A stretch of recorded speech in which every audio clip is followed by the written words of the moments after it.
Hello la team, bienvenue sur Pile et Face pour une nouvelle vidéo qui m'a été pas mal demandée. Est-ce que ça vaut encore le coup d'acheter le Sony A7 III? Alors, on va parler des plus et des moins de cette caméra, de l'évolution du matos, mais aussi des attentes que vont avoir vos clients ou même vos attentes à vous en termes de photos et de vidéos. On va condenser ça en plusieurs parties et à la fin, vous saurez si oui ou non, le Sony A7 III est toujours une bonne caméra à acheter. Spoiler alerte, il est toujours chaud. J'en dis pas trop, mais t'inquiète. Pour ceux qui viennent d'arriver sur la chaîne, bienvenue. On est de plus en plus nombreux ici et vos retours sont incroyables, donc pour ça, merci. Et pour ceux qui ne me connaissent pas, ici on parle de vidéos, de matos, de défis un peu à la con et tout ça dans la bonne humeur et dans la vanne approximative. Donc si tu t'intéresses au monde de la vidéo, tu peux évaluer la possibilité de t'abonner. Tu vas normalement trouver des sujets qui vont t'aider à faire de meilleures vidéos et en plus tu passeras un beau moment. Enfin je crois. Ok, donc maintenant on va se concentrer sur ce frérot, le Sony A7 III. Ça fait maintenant plus d'un an que je l'ai, j'avais un GH5 avant et comment dire, c'est clairement le boîtier le plus kiffant que j'ai eu entre les mains. Mais comment un boîtier comme ça peut venir concurrencer un Sony A7S III, un Fuji X-T4 ou même un Nikon Z6? Et aussi, pourquoi quand tu demandes à quelqu'un quelle caméra il utilise, tu as plus ou moins une chance sur deux que le mec te réponde un Sony A7 III. Ok, donc normalement vous connaissez tous ce boîtier, mais pour faire une petite piqûre de rappel, on va revoir quelques caractéristiques rapidement. Donc le Sony Alpha 7 Mark III de son nom complet est un boîtier hybride sorti en avril 2018, donc il a quasiment 2 ans. Il a un capteur plein format de 24 mégapixels qui peut shooter en 4K jusqu'à 30 images par seconde et en 1080p jusqu'à 120 images par seconde. Bon, jusqu'ici c'est plus ou moins la norme. Après, je ne vais pas vous emmener dans les détails précis parce que sinon je pense que vous allez partir en sieste. Mais si je résume en quelques points, il est vraiment beaucoup trop chaud en basse lumière avec une montée en ISO qui est impressionnante. Pareil pour l'autofocus, c'est réellement un kiff de voir comment il suit hyper bien le sujet. Et aussi pour les photos en mode rafale, le frérot t'envoie du 10 photos RAW par seconde. Autant dire que ça envoie. Bon, ok, je vulgarise un petit peu ces caractéristiques, mais c'est ok avec mes valeurs et mes convictions.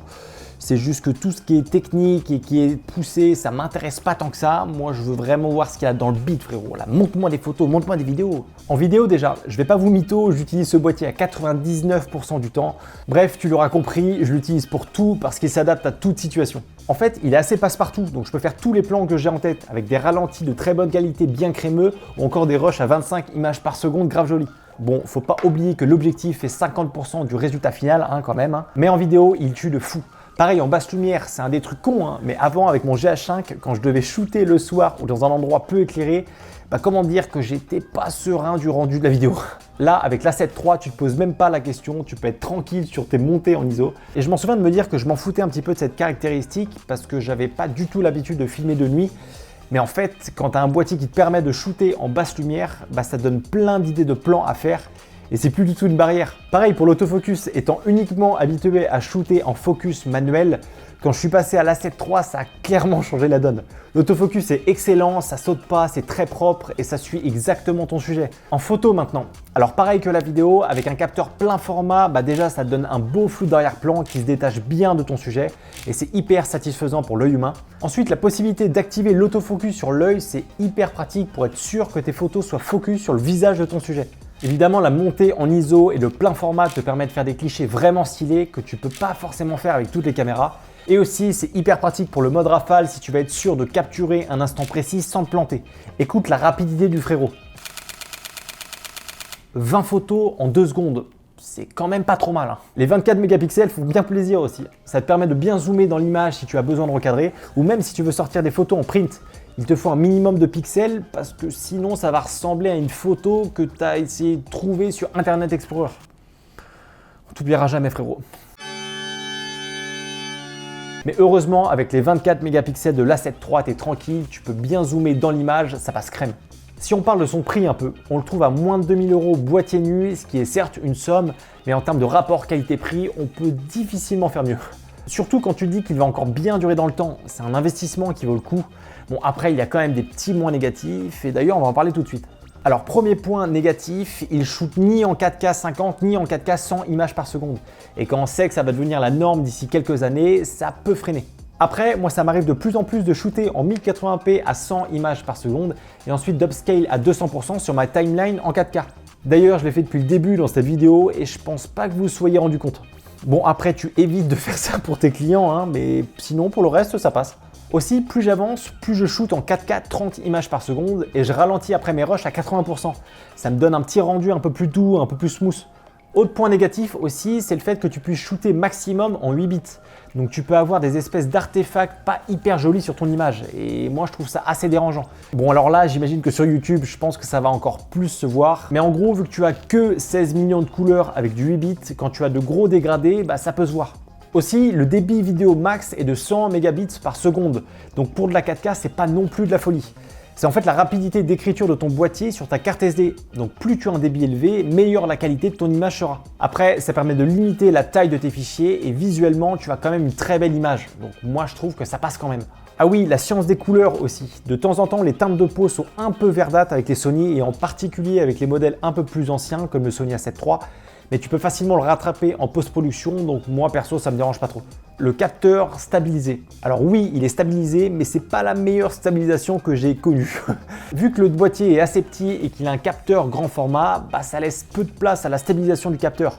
Donc les shoots à main levée, il va avoir un petit peu de mouvement. Par contre, avec un stabilisateur, évidemment c'est nickel. Les menus aussi, c'est un petit peu le bordel. Bon après tu verras qu'avec le temps tu vas commencer à prendre l'habitude et en plus tu vas paramétrer des boutons sur ta caméra donc après tu n'auras plus trop besoin de revenir sur ton menu donc c'est pas trop dérangeant. Et le dernier défaut selon moi c'est l'écran qui n'est pas retournable. Je trouve ça un peu chiant quand tu te filmes en face cam ou quand tu vlogs ou quoi mais sinon en vrai c'est pas si relou que ça. T'as vu que pour chaque défaut j'avais une solution. Ça c'est typique le mec essaie de se rassurer de son achat quoi. Bon allez, on passe au point positif, ça va être bien. La taille des fichiers, vu que tu peux uniquement filmer en 8 bits à max 100 mégabits par seconde, bah, les fichiers sont beaucoup plus légers. Et pour le stockage, bah, c'est assez pratique. Surtout quand tu les compares avec des fichiers de GH5 10 bits que tu peux d'ailleurs pas ouvrir sur ton ordi, je comprends toujours pas pourquoi. Et du coup, les fichiers du Sony A7 III sont assez facilement lisibles sur un ordinateur. Et en plus, les fichiers ne prennent pas trop de place, donc bon, bah, c'est tout bénef. La durée de la batterie aussi. Clairement, Sony, ils font rêver avec leur batterie Z. Je peux passer une journée avec une seule batterie à shooter des vidéos et photos sans problème. Le fait qu'il y ait 2 slots de carte SD, c'est assez pratique pour enregistrer tes fichiers en double. Quand tu as un événement qui est hyper important et que tu veux être sûr que tes fichiers vont pas cramer à cause d'une carte SD, bah c'est une sécurité en plus. Sa taille et son poids, il est assez léger et en plus il est petit, ce qui fait que tu peux le monter sur des plus petits gimbals et ça passe crème. Et à transporter en rando ou n'importe où, bah c'est hyper pratique. L'autofocus, je vous en ai déjà parlé, il est excellent quand tu filmes quelqu'un ou même quand tu te filmes toi. Tu n'as même pas besoin de réfléchir si ton sujet va être net ou pas, dans tous les cas il le sera. Ses performances en basse lumière aussi, je sais pas trop quoi vous dire de plus à part qu'il est excellent. Tu peux vraiment monter dans tes ISO et aller un petit peu dans des coins très sombres, ça va passer crème. Et pour le coup, je pense que c'est un des meilleurs que j'ai vu dans le domaine. Bon, après, c'est aussi pour ça que Sony est réputé, justement pour sa montée en ISO et sa gestion en basse lumière. Sa durabilité, c'est une caméra que tu peux emmener partout, tu sais que dans tous les cas, elle va bien marcher. Je l'ai pris sous la pluie, sous la neige, à moins 20 et de temps en temps à plus 40 degrés et à chaque fois, elle ne m'a jamais lâché. Ça ne surchauffe pas, ça ne casse pas, c'est solide et c'est hyper important pour moi. Et dernier avantage, bah, le prix. Avoir un boîtier comme ça à moins de 2000 € neuf, bah, c'est quasiment le meilleur rapport qualité-prix que vous pouvez trouver. Alors c'est bien de voir ce qu'il est capable de faire, mais dans quel marché il se positionne. Pour moi, c'est un paramètre hyper important. Qu'est-ce que veulent tes clients et qu'est-ce que toi tu veux? Est-ce que tu veux une caméra juste pour poster tes vidéos sur YouTube et Insta ou pour les mettre au cinéma? Est-ce que tu veux imprimer tes photos en grand print ou juste les poster sur tes réseaux sociaux? Ces questions sont hyper importantes avant de choisir une caméra. Et justement, l'A7 III te permet de jouer sur tous les tableaux. Il peut complètement faire des vidéos pour être postées sur les réseaux sociaux, donc c'est un peu le cas pour toutes les caméras, mais il peut également très bien passer sur des plus grosses productions pour tes clients, sur des spots TV, des spots cinéma ou encore même sur des TV 4K. Pareil pour les photos, avec son 24 mégapixels, tu peux largement publier sur Insta ou quoi, mais si tu veux te faire un kiff et mettre une de tes photos en print, eh ben, tu pourras le faire aussi. Et c'est ça qui fait que c'est un des boîtiers les plus utilisés, c'est qu'il est hyper polyvalent. Mais nous, ce qu'on veut savoir, c'est est-ce que ça vaut encore le coup d'acheter un Sony A7 III après la sortie des mastodontes qui viennent d'arriver sur le marché? La réponse est oui, on n'a pas tant besoin que ça d'avoir de la 4K 50 ou de la 4K 120 à 10 bits. Bien sûr que c'est un plus, mais est-ce que tu vas vraiment en avoir besoin? Parce qu'il faut se le dire, aujourd'hui, 70% des vidéos sont regardées en 1080p. Est-ce que je viens de donner au pif ce nombre? Oui, complètement. Non mais évidemment que la 4K c'est le futur de la vidéo. Mais actuellement et encore pour les prochaines années, le 1080p restera une norme dans la vidéo sur les réseaux sociaux et autres plateformes. Et que ça soit pour les demandes clients qui souhaitent publier les vidéos sur leur site internet ou leurs réseaux sociaux, ou pour les vidéos que toi tu veux publier sur YouTube ou Insta, la plupart du temps, ça sera en 1080p. Et donc pour ça, le Sony A7 III est clairement un monstre dans le domaine, surtout à son prix. Et c'est d'ailleurs pour ça que c'est un des boîtiers les plus populaires chez les vidéastes et autres créateurs de contenu. Donc si vous cherchez à changer de matos et passer sur un capteur plein format avec de bonnes caractéristiques, que vous voulez prendre une caméra polyvalente photo et vidéo qui vous servira pour vos projets perso mais aussi pour vos projets pro, mais surtout une caméra qui va durer dans le temps encore pour quelques années, clairement le Sony A7 III va vous plaire. Et pareil, si vous possédez le Sony A7 III, je pense que vous pouvez encore le garder pour quelques années. Dans tous les cas, il fera l'affaire et vous ne serez pas déçus même dans les prochaines années. Dites-moi ce que vous en pensez de cette caméra en commentaire. Je suis curieux de voir si je suis le seul fan. Et puis c'est toujours bon pour le référencement, on va pas se mentir. Pensez au petit like et à vous abonner si cette vidéo vous a plu. Je vous dis à la semaine prochaine pour une nouvelle vidéo. La bise.